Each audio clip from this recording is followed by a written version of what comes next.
안녕하십니까. 전종희 목사입니다. 3월 27일 수요일 매일 성경 묵상입니다. 마가복음 14장 53절로 72절의 말씀입니다.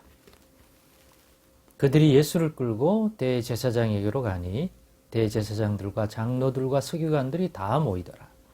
베드로가 예수를 멀찍이 따라 대제사장의 집들 안까지 들어가서 아랫사람들과 함께 앉아 불을 쬐더라.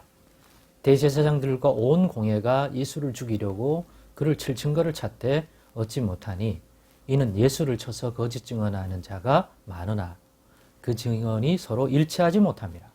어떤 사람들이 일어나 예수를 쳐서 거짓 증언하여 이르되 우리가 그의 말을 들으니 손으로 지은 이 성전을 내가 헐고 손으로 짓지 아니한 다른 성전을 사흘 동안에 지으리라 하더라 하되 그 증언도 서로 일치하지 않더라. 대제사장이 가운데 일어서서 예수에게 물어 이르되 너는 아무 대답도 없느냐? 이 사람들이 너를 치는 증거가 어떠하냐 하되 침묵하고 아무 대답도 아니하시거늘 대제사장이 다시 물어 이르되 너가 찬송받을 이의 아들 그리스도냐? 예수께서 이르시되 내가 그니라. 인자가 권능자의 우편에 앉은 것과 하늘 구름을 타고 오는 것을 너희가 보리라 하시니 대제사장이 자기 옷을 찢으며 이르되 우리가 어찌 더 증인을 요구하리요? 그 신성 모독하는 말을 너희가 들었도다. 너희는 어떻게 생각하느냐 하니 그들이 다 예수를 사형에 해당한 자로 정죄하고 어떤 사람은 그에게 침을 뱉으며 그의 얼굴을 가리고 주먹으로 치며 이르되 선지자 노릇을 하라 하고 하인들은 손바닥으로 치더라. 베드로는 아랫뜰에 있더니 대제사장의 요정 하나가 와서 베드로가 불 쬐고 있는 것을 보고 주목하여 이르되 너도 나사렛 예수와 함께 있었도다 하거늘 베드로가 부인하여 이르되 나는 너가 말하는 것이 무엇인지 알지도 못하고 깨닫지도 못하겠노라 하며 앞뜰로 나갈새 여종이 그를 보고 곁에 서 있는 자들에게 다시 이르되 이 사람은 그 도당이라 하되 또 부인하더라.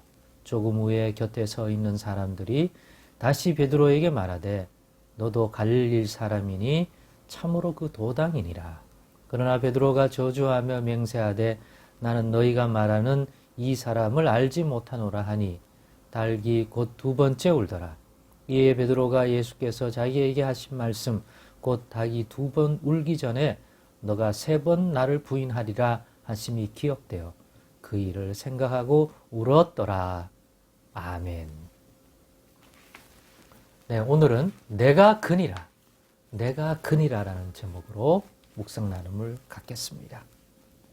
오늘 본문의 말씀은 어제 본문에 이어서 예수님이 십자가에 달려 죽으시는 또 부활로 나아가는 그 과정 속에서의 모습을 우리는 살피고 있습니다.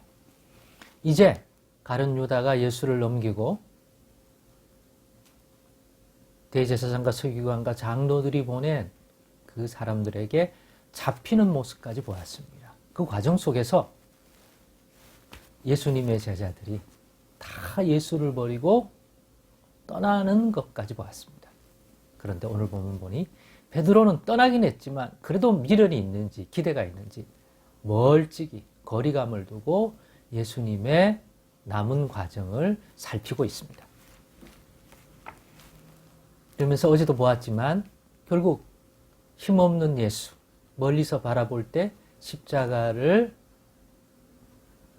그 입장에서는 십자가를 뒤로하고 다시 임금 같고 왕 같은 권세자로서의 놀라운 권능을 보이기를 기대했지만 대제사장과 서기관과 장로들의 압박을 견디지 못하고 쓸쓸히 십자가를 지는 모습의 그림으로 가는 예수를 보고 예수님을 부인하는 장면, 3번 부인하는, 그리고 그런 베드로를 이미 알고 예수님이 하신 말씀들을 그때야 기억하고 우는 것을 오늘 마지막 장면으로 봅니다. 하나님의 말씀, 즉 예수님을 통해서 주시는 하나님의 말씀은 다 이루어집니다. 그걸 다시 한번 확인하게 되고 그보다는 오늘 주목하고 싶은 것은 이 과정 속에서 베드로가 그렇게 부인할 수밖에 없게끔 자기 앞에 십자가에 지는 과정 속에서의 예수님이 그렇게 나약한 존재일 수밖에 없는 그러한 모습이 어떻게 보여졌는지를 또한 살펴보겠습니다. 그 과정이란 이제 잡혀서 신문을 받기 시작하는데 먼저 이스라엘 공회에 가서 신문을 받습니다. 대제사장과 장로들과 서기관들이 모인 공회죠. 그들은 이미 예수를 제거하기로 모의하고 작정했기 때문에 이 과정이란 예수가 죄 있는지 없는지를 객관적으로 공의롭게 판단하려고 하는 모임이 아니라 어떻게든지 백성들에게 예수는 죽일 죄인이 맞다는 어떤 명분과 어떤 그 책잡을 어떤 빌미 이런 것들을 만들어내려고 증언하는 과정에서 어떤 말이라도 실수하면 그거를 빌미로 삼아서 어떤 것을 만들려는 그러한 죄목을 만들어내려는 그러한 신문이 분명합니다. 왜냐하면 예수님에 대하여 뭐 부추겼겠죠. 너가 증언해봐 이러면서. 근데 문제는 서로 일치하지가 않습니다. 왜죠?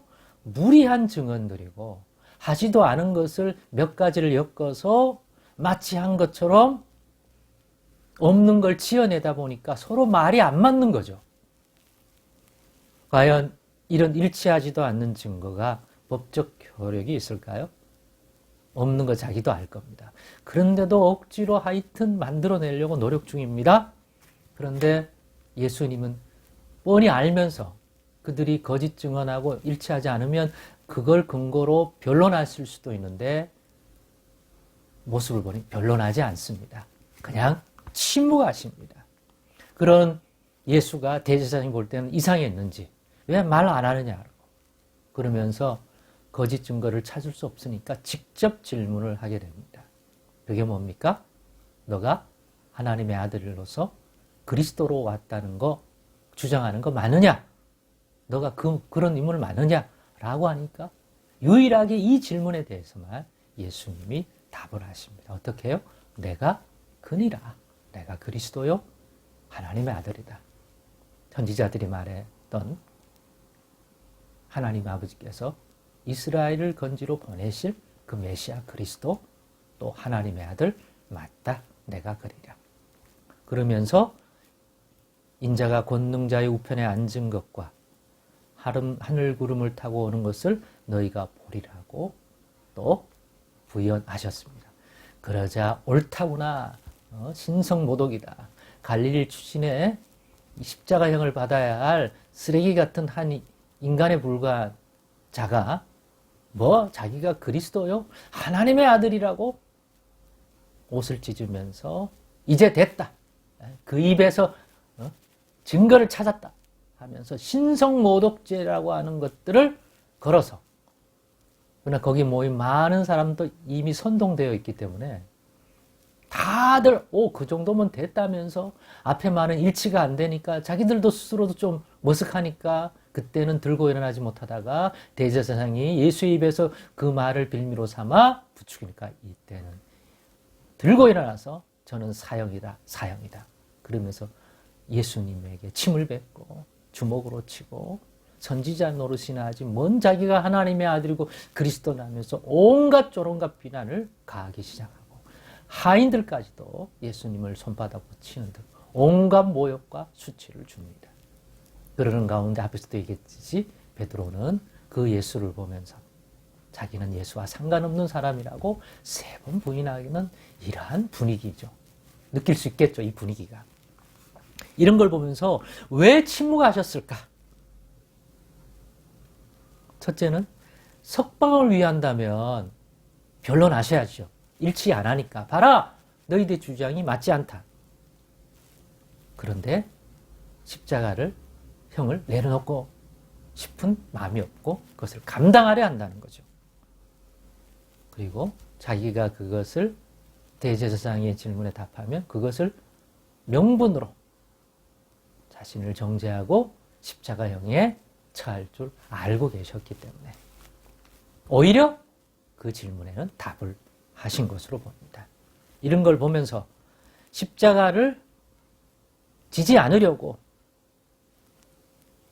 발버둥 치다가 억지로 진 십자가가 아니라 스스로 그 지는 것이 하나님 아버지 뜻인 줄 알고 스스로 그 길을 가심을, 스스로 자기 목숨을 내어주기 위하여 스스로 그 길을 감당하고 계신 모습을 발견하게 됩니다.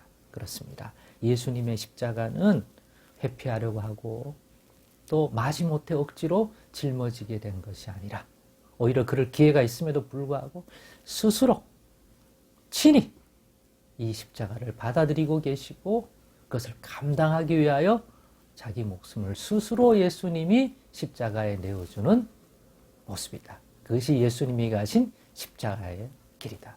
왜냐하면 그게 아버지의 뜻이고 그 뜻을 받아들일 때 예수님의 이 희생과 죽음을 통하여 수많은 자들이 죄에서 구원을 얻는 그러한 구원의 길이 열리기 때문이다. 예수님이 가신 십자가의 길은 억지로 짊어진 길이 아니라 스스로 내어준 길이다. 이것이 예수님의 십자가라면 우리도 예수 따르면서 자기를 부인하고 각자 자기 십자가를 지라고 말했을 때 우리가 져야 할 십자가의 길도 예수님이 보여준 그 본을 쫓아 억지로 마지못해 어떤 고난, 어떤 십자가가 아니라 그 우리 각자의 십자가를 통해서도 예수님이 그러하신 것 같이 아버지 하나님의 뜻이 이루어지고 우리 각자가 십자가를 지고 갈 때 그것을 통해서도 분명히 하나님 나라가 임하고 하나님의 구원 생명에 어떤 길이 열리는 그런 일이 될 줄 믿습니다. 예수의 십자가의 길을 쫓아가면서 우리가 져야 할 그 십자가의 길도 묵상해 보는 것은 우리 신앙에 큰 유익이 될 줄 믿습니다. 깨닫는 저희들 되기를 소망해 봅니다. 기도하겠습니다. 하나님 감사합니다. 예수님의 십자가의 길 속에서 우리 각자가 져야 할 십자가의 길이 어떤 것인지 이해하는 그러한 고난주간 묵상이 되게 하옵소서. 예수님의 이름으로 기도드리옵나이다. 아멘.